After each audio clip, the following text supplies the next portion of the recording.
Hi అండి, welcome to my channel చెల్లి చేతి వంటలు. ఫస్ట్ టైం నా ఛానల్ చూస్తున్న వాళ్ళైతే ఛానల్ని సబ్స్క్రైబ్ చేయండి. అలాగే వీడియో నచ్చితే లైక్ చేయండి, షేర్ చేయండి.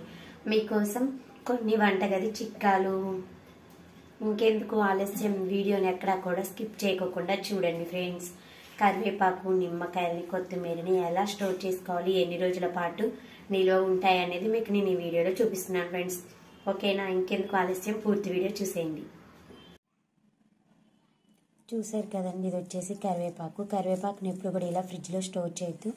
దీనికి ఉన్న ఆకు మొత్తాన్ని తీసేసి ఇలాంటి బాక్స్లో పెట్టి స్టోర్ చేసుకుంటే కనుక మీకు ఫ్రిడ్జ్లో కరివేపాకు అనేది 2 నెలలు ఉంటుంది ఫ్రెండ్స్, పాడవకుండా. అలాగే ఇవి నిమ్మకాయలండి.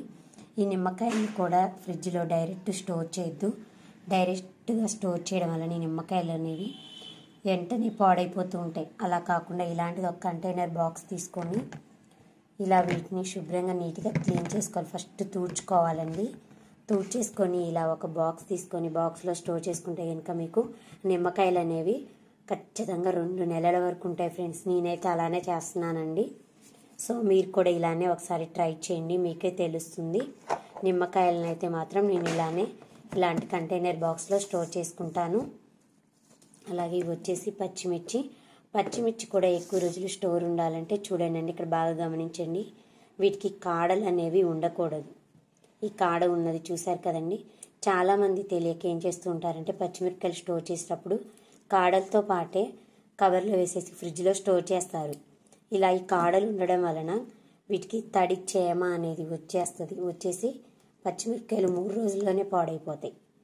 అలా కాకుండా వీటికి ఉన్న కాడలన్నిటినీ కూడా ఇలా నీట్గా చక్కగా తీసేసుకొని ఒక డబ్బాలో స్టోర్ చేసుకుంటే కనుక ఇవి కూడా మీకు ఒక 15 రోజుల పాటు ఫ్రిడ్జ్లో పాడవకుండా స్టోర్ చేసుకొని ఉంచుకోవచ్చు. 15 రోజుల పాటు ఇవి నిల్వ అనేవి ఉంటాయి ఫ్రెండ్స్. అలాగే కొత్తిమీరని కూడా అంతే. తీసుకొచ్చుకున్న వెంటనే దీన్ని ఫ్రిడ్జ్లో స్టోర్ చేసుకోవాలి. స్టోర్ చేసుకునేటప్పుడు ఏంటంటే బాగా గమనించండి ఫ్రెండ్స్, ఇక్కడ కాడలు అనేవి వస్తుంటాయి కదా, మట్టి ఉంటుంది వాటికి ఏర్లు. వాటిని కత్తెరతో నీట్గా కట్ చేసుకోవాలి, లేదా షాక్తో అయినా కట్ చేసుకోవాలి. కట్ చేసేసుకొని తడి అనేది లేకోకుండా ఫ్యాన్ కింద ఒక 2 నిమిషాలు గాలి ఆడేలాగా వాటిని ఒక ప్లేట్లో పెట్టేసుకొని అప్పుడు ఒక డబ్బాలో స్టోర్ చేసుకోవాలండి. కొత్తిమీర ఒకటి, పుదీనాని కూడా సేమ్ అలా స్టోర్ చేసుకుంటేనే ఎక్కువ రోజులు నిల్వ అనేది ఉంటుంది, పాడవకుండా. చూసారు కదా, వీటిని ఆల్రెడీ నేను వీటికున్న కాడలన్నిటిని కూడా తీసేసుకున్నానండి. తీసేసుకొని నీట్గా ఇప్పుడు వీటిని నేను ఇలాంటి బాక్స్లో స్టోర్ చేస్తున్నాను. మీరు కూడా ఇలా స్టోర్ చేసుకోండి ఫ్రెండ్స్. నాకైతే ఈ కొత్తిమీర అనేది కరెక్ట్గా ఒక వారం రోజులే వస్తుందండి. అంటే మనం యూజ్ చేసే దాన్ని బట్టి కూడా మనకి ఆకుకూరలు అనేవి నిల్వ ఉండడం, అలాగే ఎక్కువ రోజులు రావడం అనేది ఉంటుంది. చూసారు కదండి, ఇలా స్టోర్ చేసుకోవాలి. చూసారు కదండి, ఇది వచ్చేసి కరివేపాకు.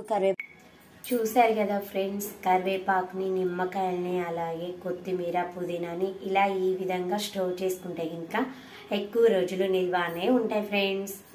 Bye friends, thank you so much అండి ఫర్ వాచింగ్ వీడియో. బాయ్.